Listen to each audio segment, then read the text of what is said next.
Good morning. Daniel Swartz here with Sweet Home Farms. Hey, I just wanted to talk a little bit to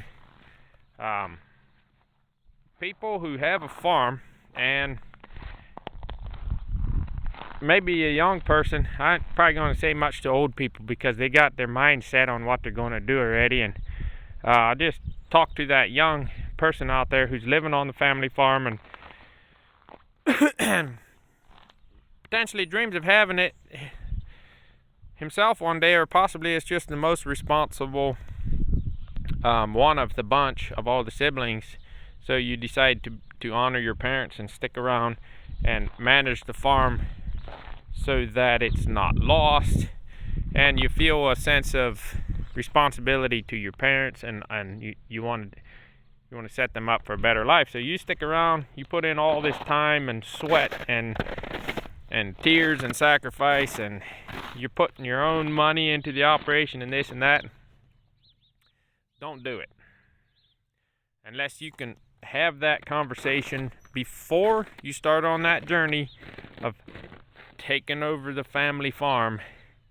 You will end up being the farm slave. You'll be criticized by everybody who's not there for doing things different. Often, if you take over the responsibilities as the young man, the older generation won't like what you're doing because it's different, and they will complain to your siblings. And then when your siblings come home, they will give you the cold shoulder. They'll act off to you. They will criticize you openly, all to earn favor with the parents. So don't start down that path unless you have that conversation with your parents. Like, what's this going to look like? Am I your employee? Am I renting? What am I renting? Am I renting the house I live in? Am I renting the farm? So the farm operation, the land is yours, but the operation is mine, and I rent it, and I get to run the farm. Or everything stays yours, and I'm your employee, and I rent the space that I live in. And get it in a contract. How many years are we going to do this? 5 years? 10 years? 8 years? Am I going to just rent and live here and work the farm and get paid a paycheck? Is the farm operation mine? I rent the buildings and the animals from you and the equipment, and you get the rent and I get whatever profit I make. It all needs to be wrote down before you start. Don't start it on a one day we'll do this. One day I'd like you to have the farm. One day I'd love to see you taking over. Don't do it on a one day.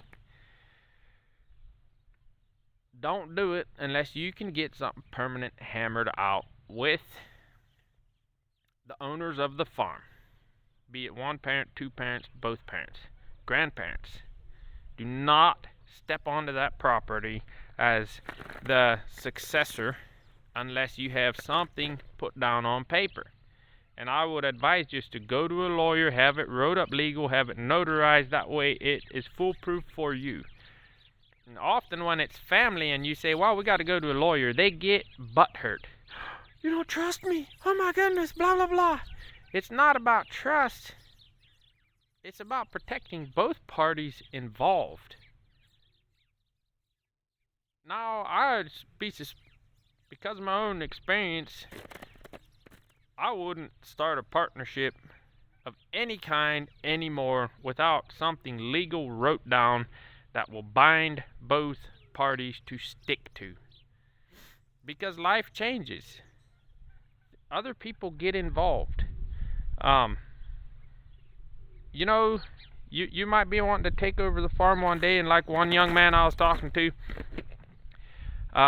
he was taking over the farm, and then his dad got a divorce, or his wife died, I can't remember, and then remarried. And suddenly the new woman in his dad's life did not like the arrangement and started giving that son all kinds of hell, and he had already put years and years into that property, and he ended up leaving and buying his own farm. It's crazy. Those things can happen, and a legal contract that was wrote down on paper could have prevented that. So if your parents plan to give you the farm, hold them to it and say, okay, I will do this, but only if you're actually going to give it to me, then we need to go and to put it in your will, and I need to have some kind of contract stating that this is going to happen. Because I'm not willing, otherwise you're willing to spend 30 years of your life working for something that your parents in the end might, because a lot of times parents are a little offended maybe by siblings that don't want to stay on the farm, and they say, hey, they didn't want to put in the work, you're going to get the farm because you're the one here. But then years over years, you can maybe get some hard feelings depending on the moral character of the person, and other siblings can get involved, and they can start sweet talking the parents and backstabbing you, and these criticisms move in. It gets really, really nasty, and then your parents get older and older people tend to get a lot more sentimental about what they're going to pass on, and suddenly they tell you, I know you've worked here all that life, but you got to live here you either lived here for free or blah blah blah. They'll make up whatever excuse, and then they will say, well, so I'm going to divide up the farm equally amongst you and your brothers and sisters. And maybe you've been there for 30 years.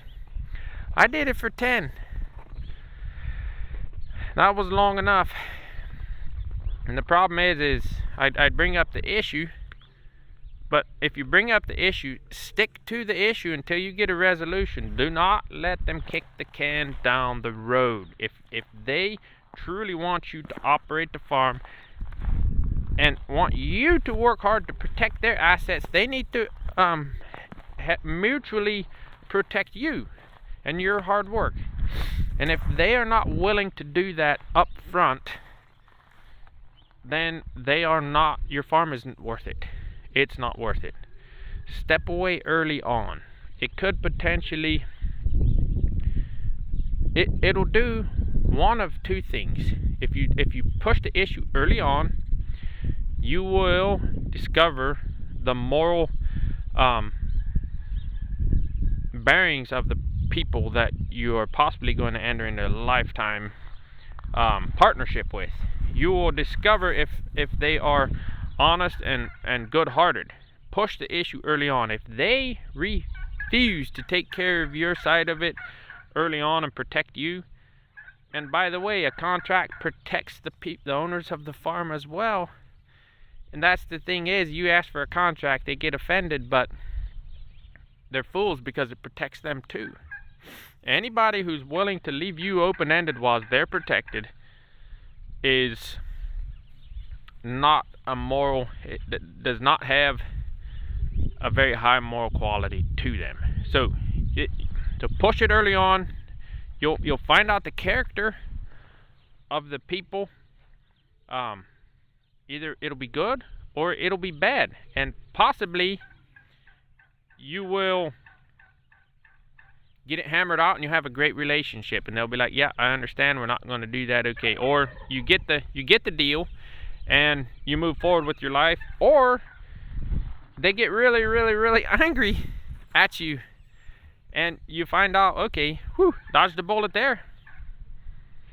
So either way, figure it out early on before you start, so that you don't end up doing what I did, putting years and years and years of your own money and time into something that's not yours and is never going to be.